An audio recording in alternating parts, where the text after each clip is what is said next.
Our final segment here on addiction is the addiction we have to ourselves, and it's making us mental. We're turning into a bunch of basket cases because all we do is think about ourselves. I love this insight from a fella on Twitter. He said, studies have shown that if you take teenagers with the usual teenage problems and ask them to deeply reflect on those problems in a therapeutic setting, that the problems grow in importance and weight. That therapy makes the teen more anxious, more depressed.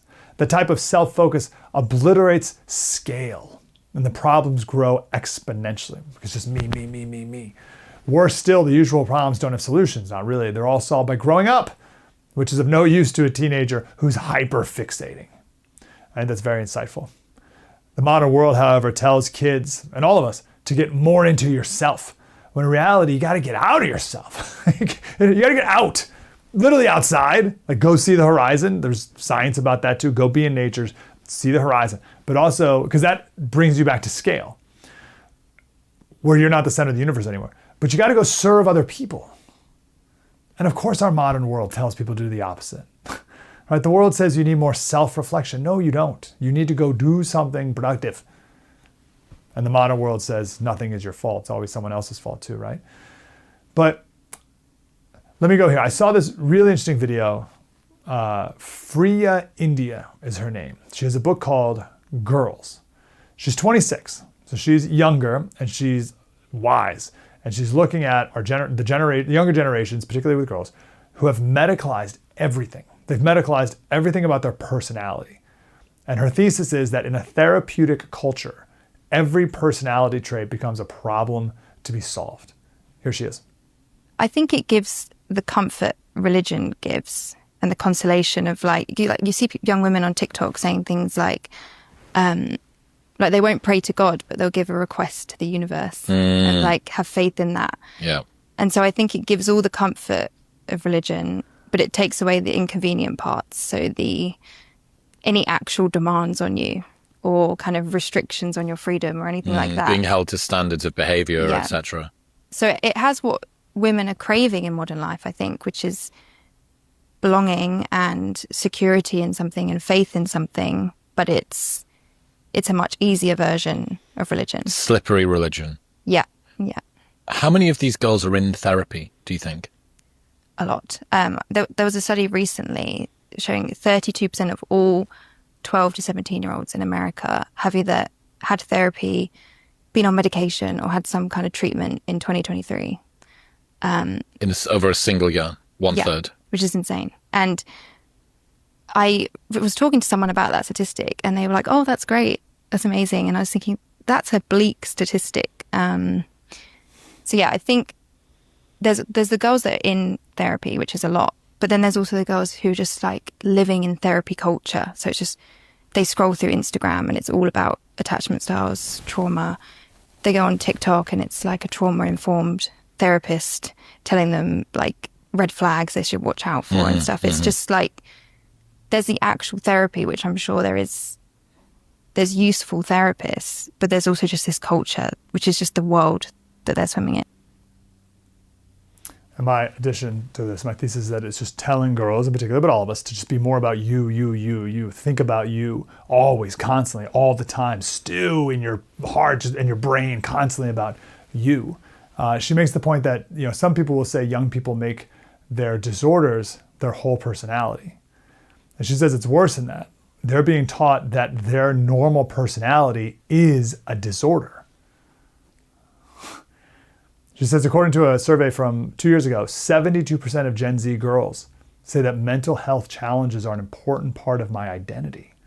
Right? Their identity is everything about them, but all their normal personality traits have now been pathologized into some sort of disorder.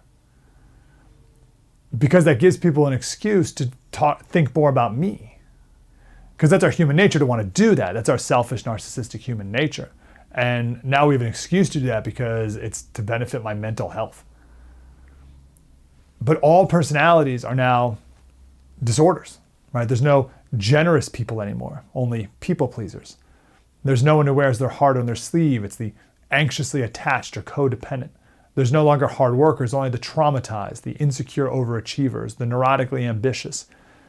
We classify people, she says, without their consent. So our clumsy moms, it's like, oh, well, she just had undiagnosed ADHD. Or our quiet dads, oh yeah, he was autistic. Right? Our stoic grandfathers, well, they were emotionally stunted. We even look to dead people to diagnose. There's a website called embraceautism.com that has autistic people in history like hundreds of years ago. They can't speak for themselves. Like, what do you mean? You can just diagnose them. They've been dead for hundreds of years. See the problem with this? We're not people with souls. We're broken things that need a medical diagnosis and a pill. There's no experiences life, only clues about what went wrong in our childhood to explain our mental illnesses. There's no more personalities. You're not human anymore. You're some diagnosis. And her conclusion is that we keep being told the bravest thing to do is to do the work. And she says, no, it takes courage not to explain everything, to release control, to resist the impulse to turn inward, and the wisdom to accept that we will never understand ourselves through anything other than how we act, how we live, and how we treat other people. We're thinking about ourselves enough. We don't need more awareness or answers. Just go be a human. Go be a person living a life. And yeah, you're going to be anxious. That doesn't mean you have anxiety disorder. It means you're doing something that's kind of scary, that's kind of hard, that you're not sure if you're fully prepared for, that maybe has kind of big stakes, and that's awesome. Like, you should be a little anxious about it, but go do the best you can. And that's just called life. This is a Norm Macdonald clip. This is from on his TV show. This was years ago. So this is well before, this is like at the very beginning of the whole trans nonsense, when people didn't know all the terms. And no one's ever heard the term cis male before when Norm Macdonald said this. That you are a cis male? Have you ever heard of that term? A cis male? Cis male. C-Y-S-M-A-L-E. So what it means is that you are a man. You're born a man. Well, as far as you know. As far as I know. And you identify yourself as a man. Yes. That's a cis male. Now, I don't understand. Where does that... Is this a new phrase? Yes, it's a way of marginalizing a normal person. The world is trying to marginalize you. It's trying to marginalize you, but the things you're feeling are normal. There's nothing new under the sun. And there's also a book out there that has all the answers in it.